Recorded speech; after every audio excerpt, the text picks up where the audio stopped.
मताधिक्यानं आदरणीय सुरेश बाबांच्या नेतृत्वाखाली जयवंतराव भोसले सहकार पॅनलला निवडून देण्याचं मोठं काम माझ्या सगळ्या कार्यकर्त्यांनी केलेलं आहे।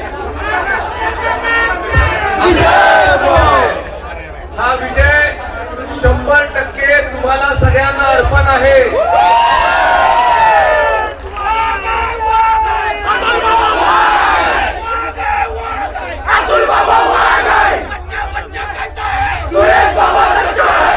मागच्या निवडणुकीमध्ये आपलं मताधिक्य 10,000पासून 11,000पर्यंत होतं आणि या निवडणुकीमध्ये आपलं मताधिक्य त्याच्यापेक्षा बरंच जास्त असणार आहे हे देखील तुम्हाला मी आज सांगू इच्छितो।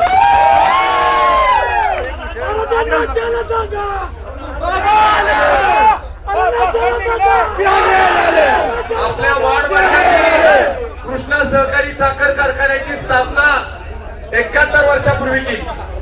कृष्णा सहकारी साखर कारखाना हा 100% समाजाच्या मालकीचा आहे।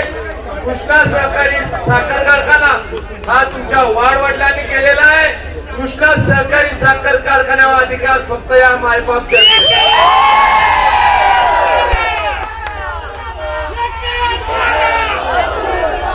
निवडणुकीमध्ये मी खूप काही ऐकलं। निवडणुकीमध्ये काही लोक म्हणत होती वाघ आहे वाघीण आहे कोण आहे?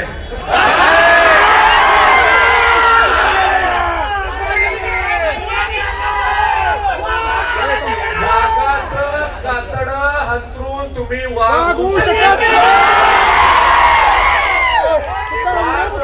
वाघाचं काहीच नसतं।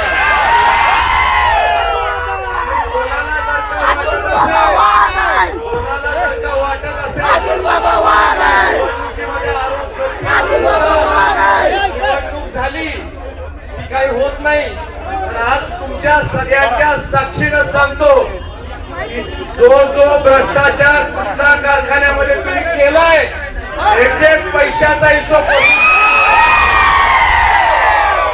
समजता तुम्ही? कृष्णा सहकारी साखर कारखान्यामध्ये बाहेरचा सगळा विषय घेऊन बाहेरच्या लोकांचा पाठिंबा घेऊन तुम्ही राजकारण आणू पाहताय। कृष्णा सहकारी साखर कारखाना हा कृष्णा काठच्या मायबाप जनतेचा आहे। तिथं राजकारण आणायचं तुम्ही काम नव्हतं। लोकांचा पाठिंबा घेऊन राजकारण आणि कोणाला घेऊन प्रचार करत होता तुम्ही? हे कारखान्याचे सभासद नाही अशा लोकांना घेऊन प्रचार करत होता।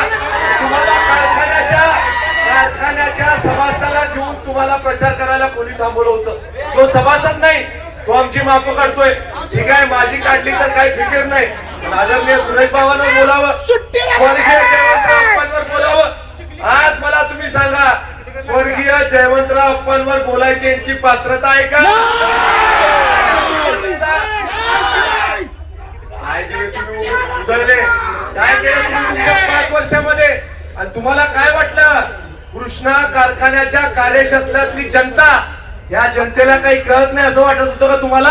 120 किलो साखर द्यायला निघाला होता 120 किलो साखर खोटं बोलत होता। निवडणुकीच्या तोंडावर लोक फुकट देतो, साखर देतो, खत देतो, अरे येणारच नाही सत्य तर देणार।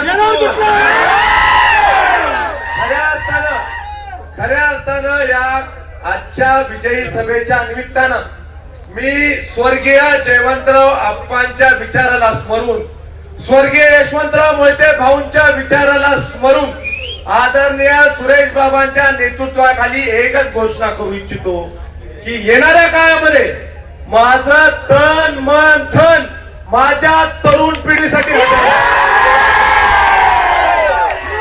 आयुष्यामध्ये माझ्या तरुण पिढीसाठी येणाऱ्या काळामध्ये सगळ्यात तरुणांना माझं सांगणं आहे तुमच्या घरामधला तुमचा भाऊ म्हणून तुमच्या पाठीशी मी उभा आहे। तुमच्या पाठीशी उभा आहे आणि कधीही असं वाटून घेऊ नका की तुम्ही एकटे आहे। मी तुमच्या पाठीशी आहे। काही पण असू दे, हिमालयाच्या टोकापासून कन्याकुमारी पर्यंत काही पण तुम्हाला आज मला या दिनाच्या निमित्ताने एवढं सांगायचंय, जनतेने आदरणीय सुरेश बाबांचं नेतृत्व स्वीकारलंय. कारण जनतेला विश्वास आहे की सुरेश बाबांकडनं चुकीचं काय होणार नाही. सुरेश बाबा कुणाच तर सल्ला घेऊन कुणाच तर चिठ्ठी वाचून काम करत नाही, बरोबर काम करतात. सुरेश बाबांना आपल्या लोकांच्या विषयी आधार आहे, आपल्या माणसांच्या विषयी आधार आहे. तुमच्या केसाला सुद्धा धक्का लागू नये. ज्या ज्या लोकांनी आमच्या कुटुंबावर टीका केली, मला त्यांच्याविषयी काही राग नाही, पण ज्यांनी करायला लावली त्यांना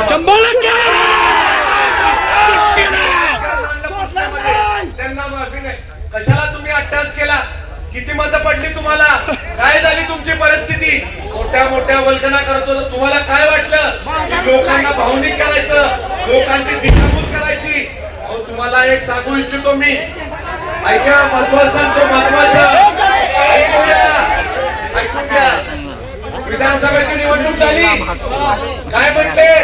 ईव्हीएम निवडून आला. आता काय झालं रे?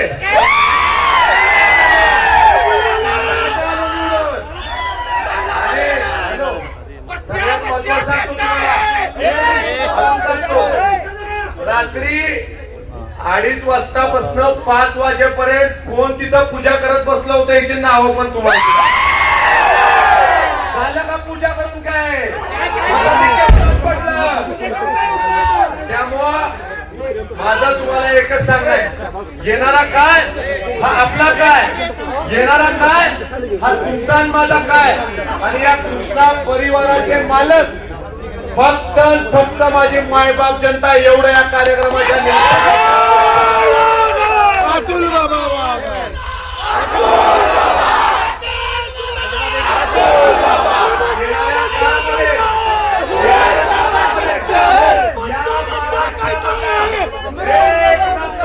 कारखाना सुरेश बाबाच्या नेतृत्वाखाली यशवंतराव मोहिते कृष्णा